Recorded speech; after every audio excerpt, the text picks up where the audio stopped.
नमस्कार, स्वागत है आपका खास मुलाकात में। इंडियन क्लासिकल म्यूजिक भारत की तरह ये भी बहुत डाइवर्स है। कई शख्सियतें हुई हैं जिन्होंने वर्ल्ड प्लेटफॉर्म पर इंडिया का नाम रोशन किया है, लेकिन कुछ कलाकार ऐसे होते हैं जिन्हें सुनकर ऐसा लगता है कि स्वयं भगवान ने इन्हें भेजा है। आज हमारे मेहमान जो हैं वो भी कुछ ऐसे ही हैं, किसी पहचान के मोहताज नहीं हैं। आइए स्वागत करते हैं पद्मश्री पंडित विश्वमोहन भट्ट का।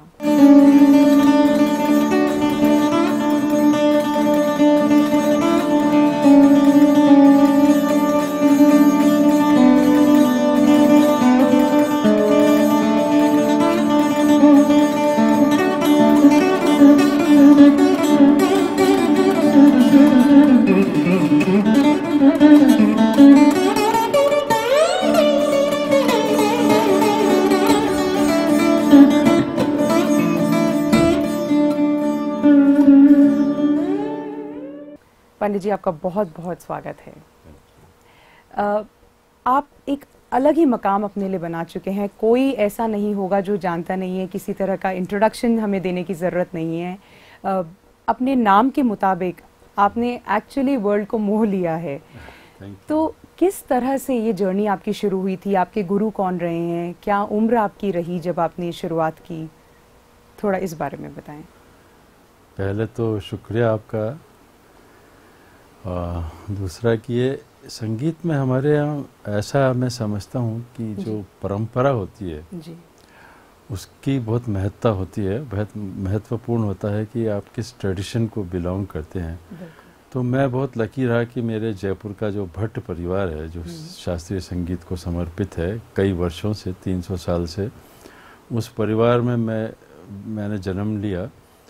तो ऐसा होता है कि कई बार जो एक परंपरा में, जो एक हेरिडिटी में जो संगीत या जो भी कुछ गुण आते हैं, वो मुझे महसूस हुआ कि मुझे सीखने की ज़्यादा ज़रूरत महसूस नहीं हुई। अच्छा। ऐसा लगता था संगीत मेरे अंदर ही समाया हुआ है, खून में ही है।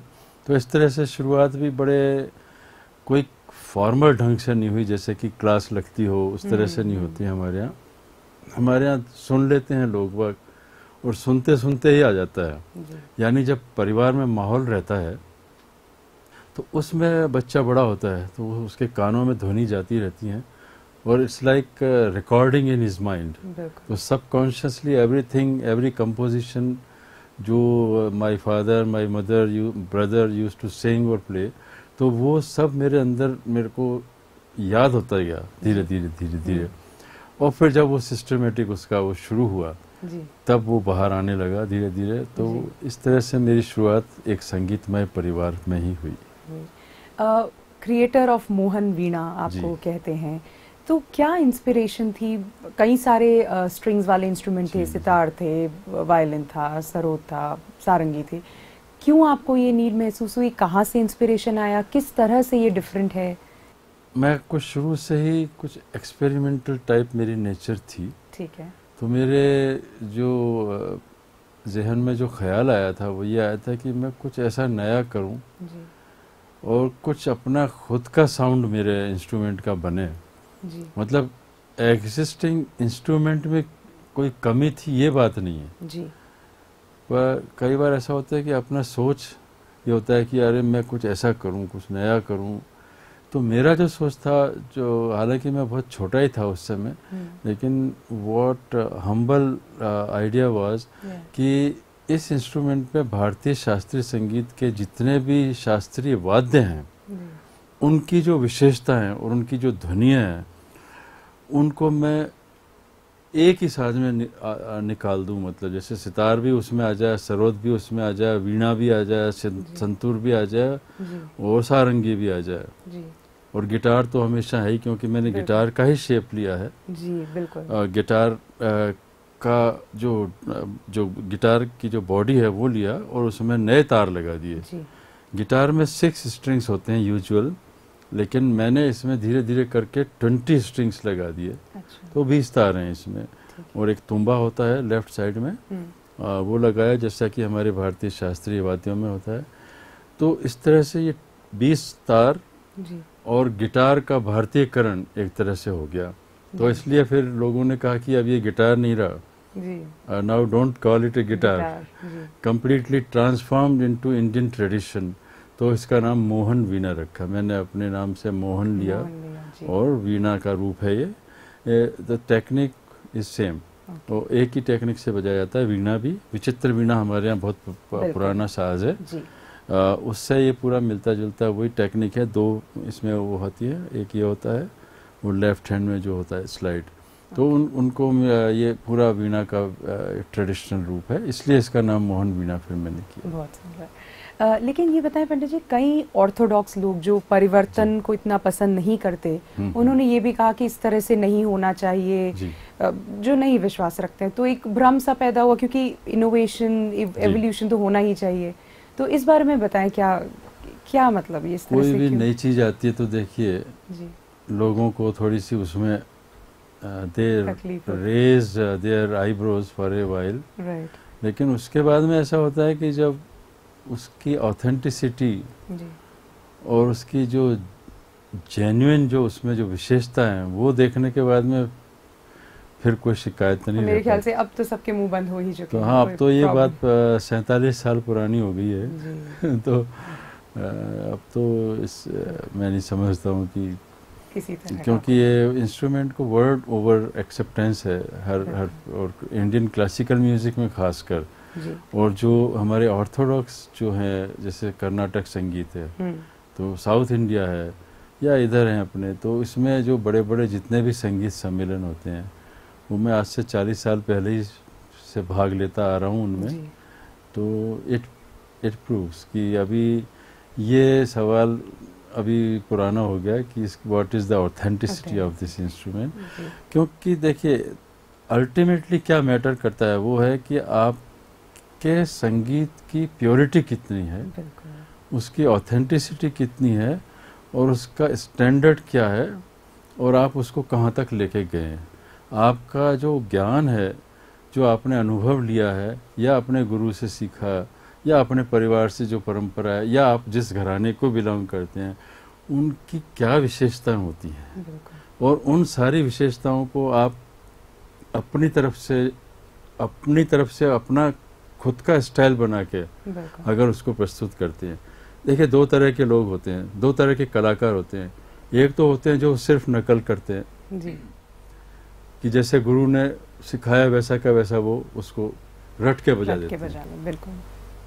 मैं उस श्रेणी में नहीं जाता हूँ, मैं दूसरी श्रेणी में आता हूँ जिसमें ज्ञान सब जगह से लेना चाहिए, गुरु से भी ज्ञान लेना चाहिए, अनुभव से भी लेना चाहिए। जो हमारे पहले जो पुरखे हो गए, जो बड़े बड़े संगीतज्ञ थे, जिनका हाई लेवल था, उनका सुना, देखा और फिर अपने अंदर उसको समाहित किया।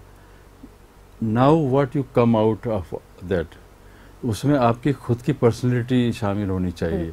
तो मैं उस कैटेगरी को बिलोंग करता हूँ जहाँ अपनी इंडिविजुअलिटी कायम रहनी चाहिए विद इन द ट्रेडिशन। हम इस पर और बात करेंगे और फ्यूजन म्यूजिक पर भी थोड़ा चर्चा करेंगे एक छोटे से ब्रेक के बाद। कहीं मत जाइए, हम हाजिर होते हैं एक छोटे से ब्रेक के बाद।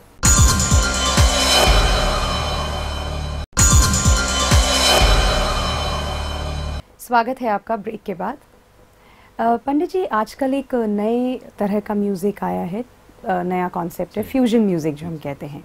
आप भी इससे ताल्लुक़ रखते हैं। इनफैक्ट ग्रैमी अवार्ड जो आपको मिला है वो इंटरनेशनल रिकग्निशन वो इसी के वजह से।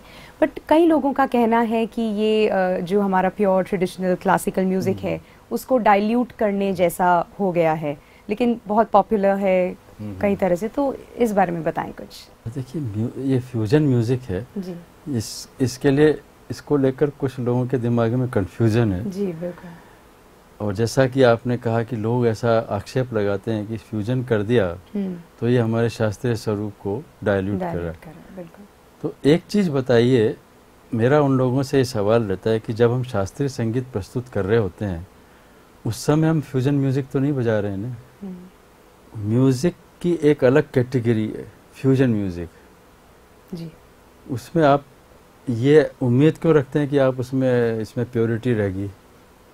That is a different genre of music. आप बॉलीवुड पे क्यों नहीं आक्षेप लगाते कि वो शास्त्रीय संगीत को क्यों नहीं अपनाते हैं, वो क्यों दे रहे हैं उटपटांग संगीत, उनके ऊपर आक्षेप नहीं लगता है। क्यों नहीं लगता है? Because that is a separate category. और बॉलीवुड का म्यूजिक इतना अच्छा है आज, उसकी क्वालिटी है, लेकिन हम उसके ऊपर ये नहीं कह सकते उनको कि आप ये क्या फ्यूजन लेके आ गए हैं या शास्त्रीय संगीत को आप नहीं कर रहे हैं। क्यों नहीं कर रहे हैं? तो ऐसा नहीं है। फ्यूजन म्यूजिक को शास्त्रीय संगीतज्ञ अपने स्किल और अपने ज्ञान को एक डिफरेंट डायरेक्शन में इस्तेमाल कर रहा है। Then we should not expect कि दिस विल बी क्लासिकल, क्योंकि वो तो अगर क्लासिकल करना है तो फिर आप क्लासिकली कीजिए, सेपरेट कीजिए उसको।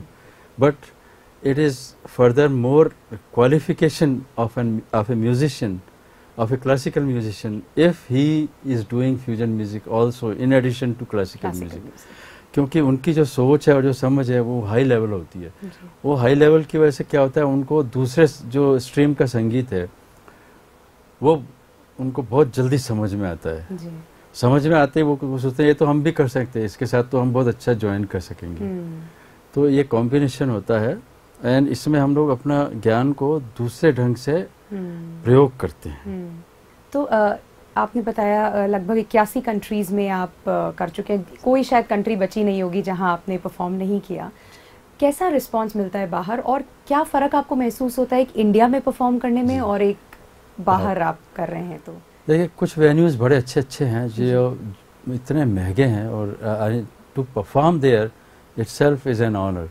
जैसे कि रॉयल एल्बर्ट हॉल लंदन, बहुत बड़ा ऑडिटोरियम है और उसमें बहुत प्रेस्टिजियस, उसमें बड़े बड़े म्यूजिशियन ही परफॉर्म कर पाते हैं, क्योंकि वो उसका किराया ही करोड़ रुपए में होता है। उसमें मेरा 2-3 बार हो चुका है। अच्छा। और सिडनी ओपेरा हाउस में मेरा हो चुका है 3 बार। अच्छा। एस्प्लेनेड है सिंगापुर में, बहुत बड़ा हॉल है, ऐसा वो बॉल शेप में है, गोल है। कार्नेगी हॉल है, फिर क्वीन एलिजाबेथ हॉल है, ये अमेरिका के कुछ बड़े बड़े हॉल हैं। और symphony orchestra hall in Chicago है। ये इतने बड़े बड़े ऑडिटोरियम हैं। इन जगहों पर परफॉर्म करने के बाद में जो ऑडियंस का जो रेस्पॉन्स मिलता है, और वो भी इंडियन क्लासिकल म्यूजिशियन को, तो ये एक बहुत अच्छा लगता है हम लोगों को कि the music, Indian classical music is being heard so nicely. और हाउसफुल शो हो रहे हैं, स्टैंडिंग ओवेशन मिलता है हमको, ऑटोग्राफ की भीड़ लगती है, और लोग वक्त सीडी खरीदते हैं और पैसा दे के आते हैं म्यूज़िक सुनने। तो बहुत अच्छा रेस्पॉन्स मिलता है। दोनों का फ़र्क मतलब इतना ही मैं कह सकता हूँ कि दोनों की ऑडियंस बहुत अच्छी होती है। वहाँ एक ये ज़रूर बात है कि पूरा परफॉर्मेंस ऐसे बैठ के सुनते हैं, और फिर जब ख़त्म हो जाता है तब जाके वो क्लैप करना शुरू करते हैं। हमारे यहाँ कुछ इनफॉर्मेलिटी भी होती है, और बीच में कहते हैं वाह क्या बात है, क्या बात है, वाह। और वो वाह जो है वहाँ मिस होता है। यहाँ थोड़ा सा हम लोग इंडियन स्टाइल से जैसे बैठे हैं सब लोग ज़मीन पर, और फिर हम बैठे हैं तो थोड़ा क्लोज भी होता है, और and the communication between the audience and artist is more closer। Western world के जो हॉल होते हैं वो ऐसे होते हैं, ऑडियंस काफ़ी दूर बैठती है, तो उनका रिएक्शन, हाँ, वो लोग रिएक्ट भी नहीं करते, बीच में वाह नहीं बोलते हैं, वो लास्ट में क्लैप करते हैं, बहुत देर तक करते हैं, 2 मिनट तक करते हैं, 3 मिनट तक करते हैं। तो ये थोड़ा सा डिफरेंस होता है। And one plus point western world की है कि वहाँ के ऑडिटोरियम्स बहुत अच्छे हैं, वहाँ का अकॉस्टिक्स, वहाँ के साउंड सिस्टम, वहाँ की lighting, everything is so nice. Cleanliness है, जो सीट है बड़ी कंफर्टेबल हैं, विजिबिलिटी है, स्क्रीन्स हैं जिस पे आपको क्लोजअप आर्टिस्ट का दिखाते हैं। तो अभी हम ये बजा रहे हैं तो हमारी उंगलियां कैसे चल रही हैं, वो इतना दूर बैठा हुआ ऑडियंस में आदमी नहीं देख सकता है, तो वो पर्दे पे पूरा क्लोजअप आता है। तो these are some qualities which we like बाहर की। अपने इंडिया में बहुत अच्छे अच्छे नेहरू सेंटर है, जैसे बॉम्बे में है, कमानी ऑडिटोरियम है, दिल्ली में सिरी फोर्ट है, ये अच्छे अच्छे ऑडिटोरियम में यहाँ भी बहुत अच्छा सिस्टम और सब बहुत अच्छा होने लगा है। सर, आपके एक खास परफॉर्मेंस जो आपको कहते हैं ना यादगार हो, उसके बारे में बात करेंगे एक छोटे से ब्रेक के बाद। हम जल्द ही हाजिर होते हैं छोटे से ब्रेक के बाद।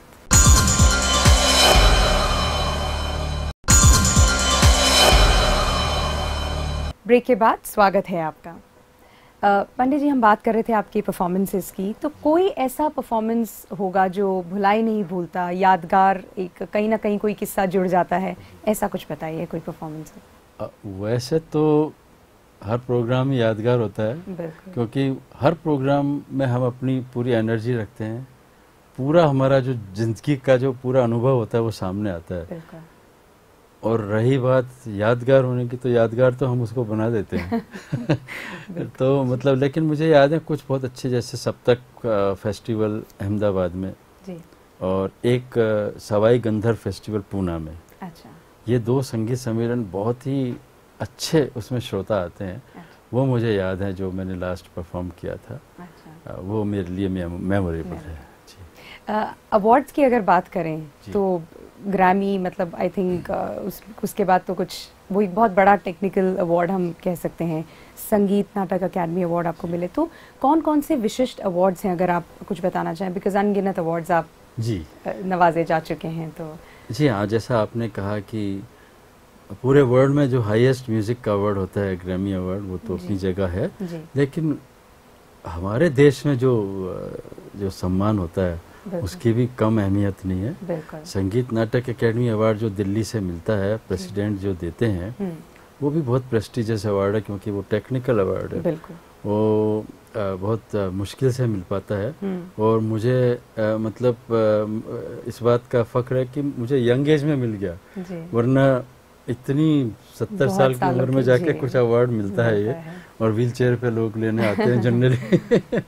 तो ये एक बहुत अच्छी बात है कि मुझे जल्दी मिला। यस, और पद्मश्री और ये जो अब थोड़े अवार्ड हैं, बाकी तो बहुत सारे लंबी लिस्ट है, लेकिन कुछ अवार्ड अच्छे हैं। राजस्थान रत्न की उपाधि जो मुझे दी है, मारवाड़ संगीत रत्न की उपाधि जी है, और हमारे जयपुर राजघराना ने पुरस्कार दिया, जोधपुर के महाराजा गज सिंह जी ने सम्मान दिया, अरविंद सिंह जी मेवाड़ उदयपुर वालों ने दिया। तो इन सम्मानों का भी पूरा मैं महत्व समझता हूँ, और वेरी हम्बली मुझे लगता है कि मुझे इस लायक समझा।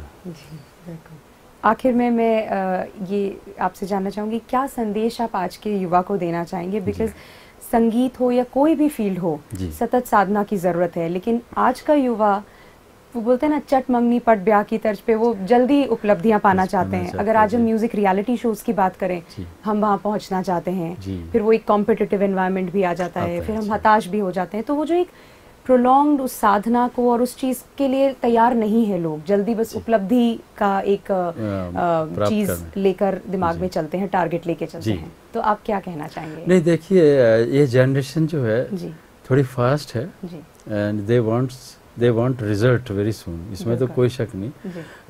पेशेंस जो पहले के लोगों में था, क्योंकि उस समय संसाधन भी नहीं थे एक्चुअली।